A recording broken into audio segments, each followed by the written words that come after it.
Olá, amigos e amigas da TV Cidade. Estamos aqui para mais um programa Bem Viver Corpo, Mente e Espírito. Nesse programa, a gente traz autoconhecimento, nós estarmos atentos à nossa qualidade de vida, em viver bem, em viver melhor, porque nós merecemos. Nós temos que trabalhar o nosso merecimento. Hoje se fala muito em merecimento, de nós nos encontrarmos merecedores de estar melhor. Então, nosso programa vem de encontro a essa necessidade urgente que nós, seres humanos, temos que estar nos olhando mais, nos vendo mais, sem medo. Sem medo de olhar nossas limitações, sem medo de olhar nossas dificuldades. Eu evito sempre os termos defeito, erro.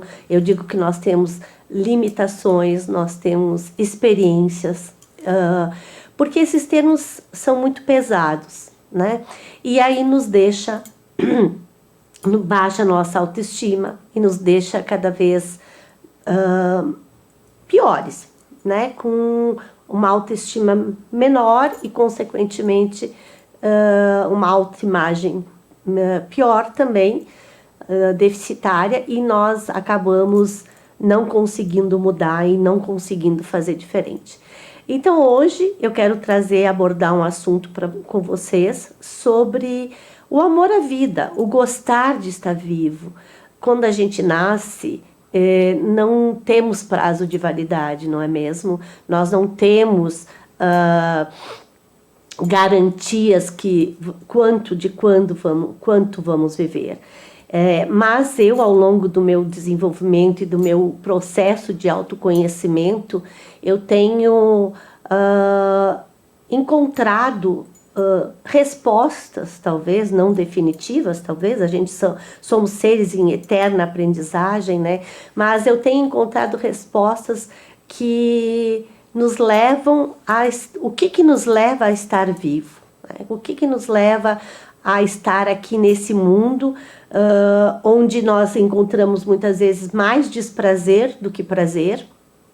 Nós temos muitas dificuldades, a gente enfrenta adversidades na nossa vida, mas a gente está aqui firme e forte, na verdade porque a gente acredita e a gente consegue ainda ver o lado bom de viver e valoriza a nossa vida, a nossa história, e estamos aqui lutando para ser cada vez melhor, para estarmos evoluindo. Eu acho que é para isso que a gente nasce. Ninguém pediu para nascer.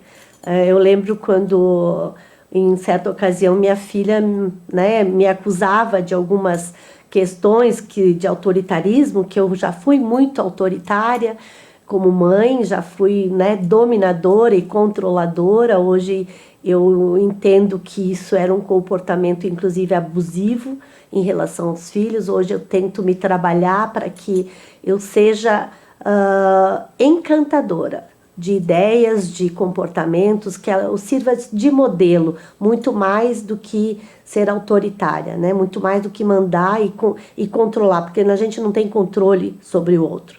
Não tem controle nem sobre nós mesmos, mas eu me lembro dela me dizer que ela não pediu para nascer, né? E eu também não pedi para nascer. Alguém pediu para nascer? Alguém, né, escreveu uma carta para Deus, ou seja lá, para o pai e para a mãe, para ter vocês? Não, ninguém, né? Nós estamos aqui por uma junção do espermatozoide e um óvulo, e nós estamos aqui, campeões, inclusive, né? Porque o nosso óvulo foi fecundado por um espermatozoide e que gerou a nossa pessoa, né? Podia ter sido milhares de outras pessoas, porque foram milhares de espermatozoides que foram jogados, né, para circular na vagina, enfim, para fecundação, né? Então nós somos já campeões, já nascemos campeões. E eu acredito que hoje estamos aqui, nós estamos vivos porque a gente gosta de viver, ainda gosta de viver.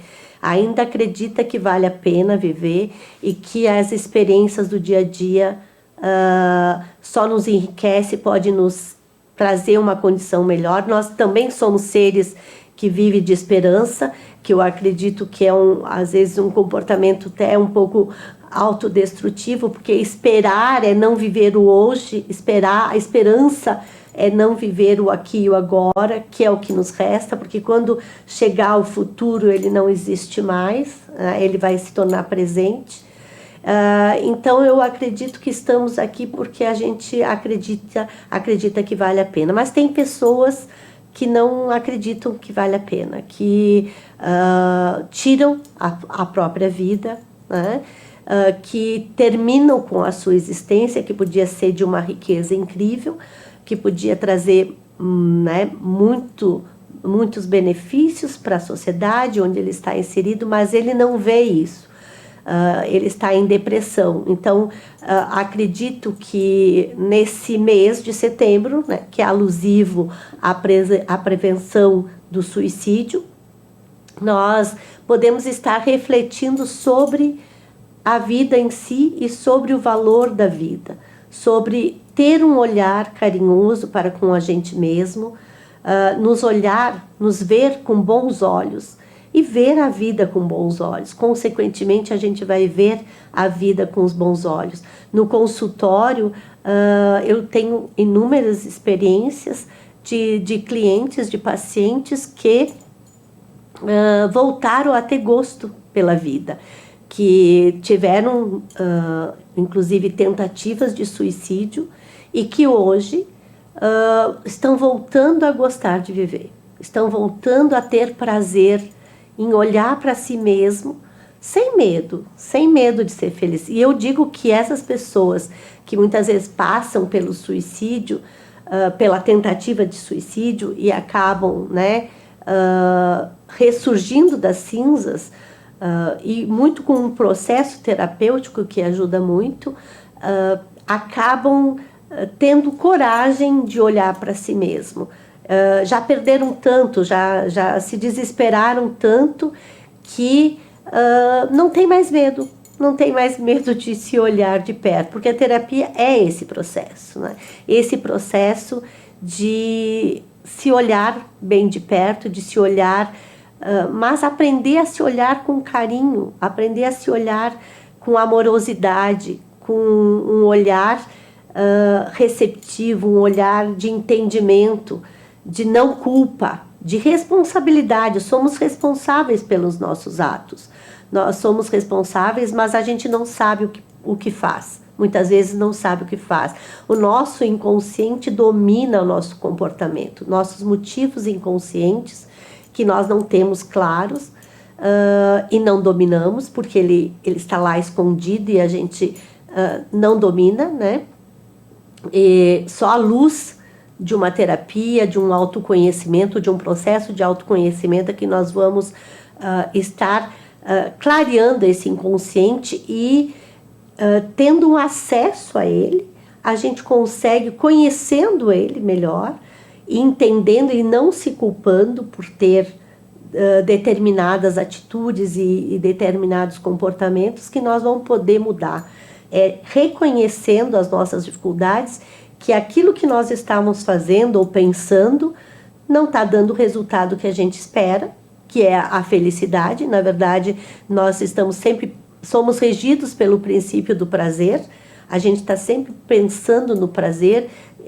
Todo mundo evita a dor, o sádico não, mas aí é um caso patológico. Mas mesmo que inconscientemente ele tenha uma necessidade também de prazer, que seria o instinto de vida, o prazer estar se auto prejudicar, o sádico, né? O sádico é se prejudicar o outro, o masoquista que se auto prejudica, certo? Então é uma tendência da gente se auto prejudicar, é um prazer, né?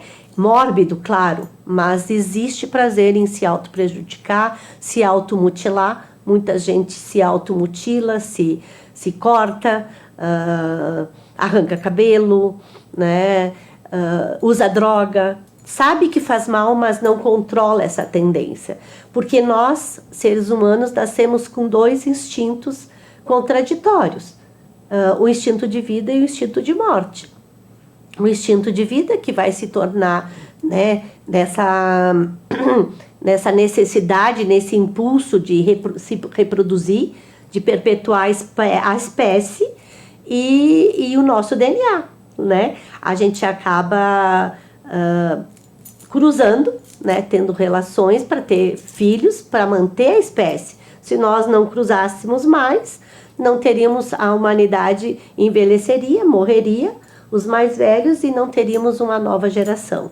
Então, existe uma tendência, um instinto que faz parte das necessidades básicas do ser humano e que é a tendência a se reproduzir para perpetuar a espécie e o DNA de cada um de nós, porque a gente ainda acredita que vale a pena o nosso DNA. Nós fizemos a diferença nesse mundo, podemos fazer a diferença. Em contrapartida, nós temos um instinto de morte, que são contraditórios. O instinto de vida e morte, eles estão lutando diariamente, momento a momento, no nosso inconsciente. O que seria a morte? A ausência de conflito, a ausência de dor, a ausência de desconforto, de não sentir fome, não sentir sede, é o não ser.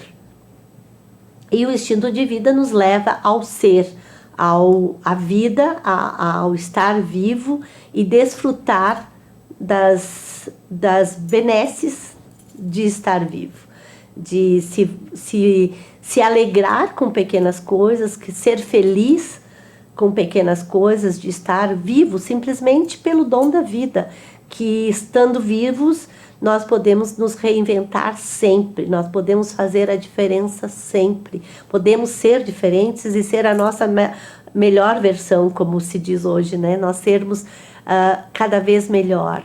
Então, essa tendência à vida, se nós estamos vivos, é porque ela está falando mais alto. Se nós buscarmos a morte de alguma forma, inconscientemente, por isso da importância da gente se autoconhecer e se autovalorizar, para que a gente possa domar um pouco esse inconsciente, dentro dele esse instinto de morte, que a vida fale mais alto, o instinto de vida fale mais alto, e que o instinto de morte venha bem mais adiante, né? Que a gente possa ter uma vida satisfatória, uma história de vida rica e feliz, que eu acho que é isso que a gente está sempre buscando, a felicidade e o prazer. O nosso instinto de vida nos leva a isso, está buscando isso. Então, a tentativa de suicídio, eu não gostaria de caracterizar como algo covarde. Eu acho que precisa de muita coragem para tentar tirar a própria vida. Eu já tive pensamentos suicidas, eu já tive fases de depressão séria, pós-parto, e eu sei o que é isso. E sei como eu saí disso também, com ajuda terapêutica, com autoconhecimento, com busca incansável de valorizar a vida, de estar melhor, de estar sendo melhor e me achando merecedora, como eu falei no início, me achando merecedora de ter uma qualidade de vida melhor. E a vida é feita de fases, e nós estamos sempre nos adaptando a nova fase.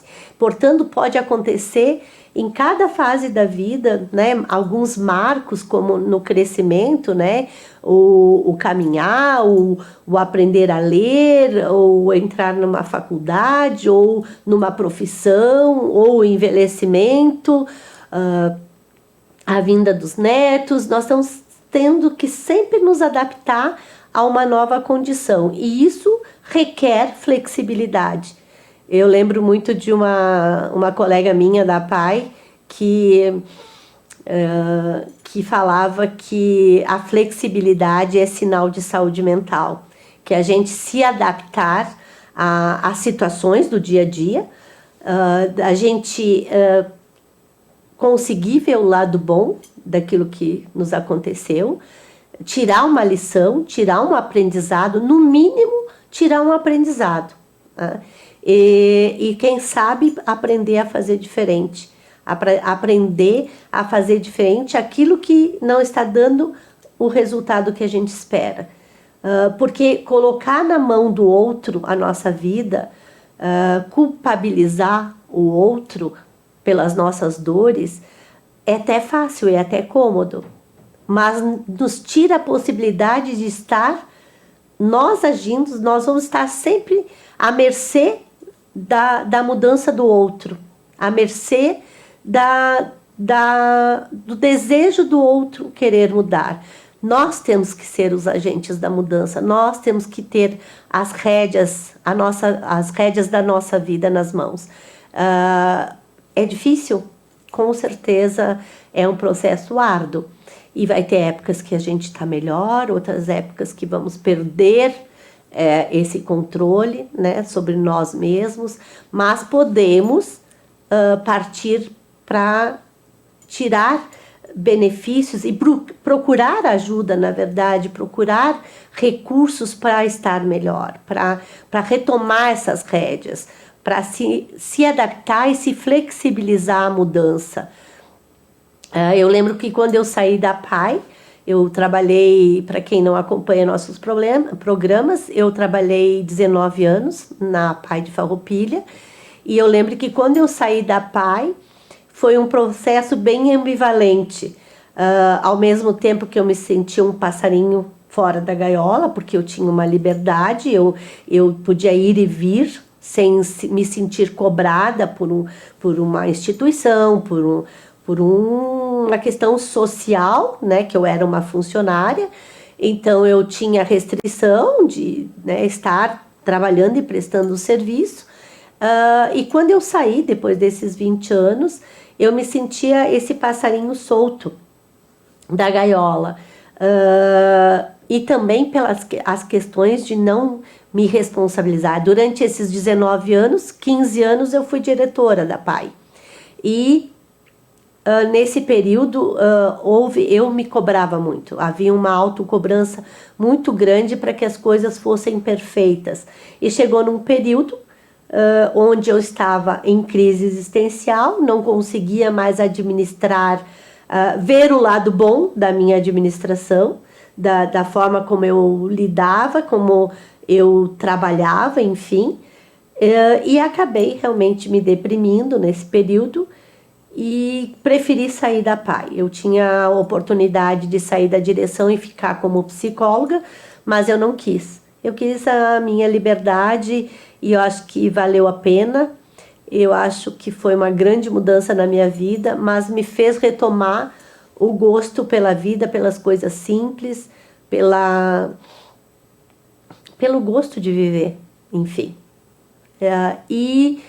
E acabei, né, trabalhando só no consultório, onde eu tenho mais minha liberdade, mas claro que eu senti falta, claro que foi uma perda, claro que eu chorei muito, claro que foi bem intenso o processo, porque ao mesmo tempo que tinha um lado bom, tinha um lado de uma perda, de um certo status, de uma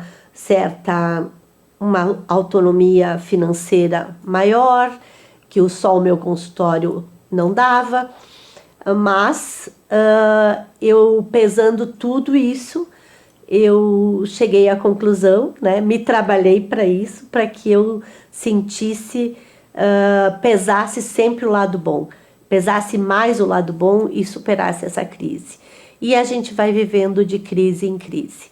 E sobrepô-las, passar por elas e sair melhor é um desafio. Eu espero que o programa tenha lhe ajudado a gostar mais de viver, de estar bem, né? Estar melhor emocionalmente, né? De corpo, mente e espírito. Muito obrigada e até o próximo programa.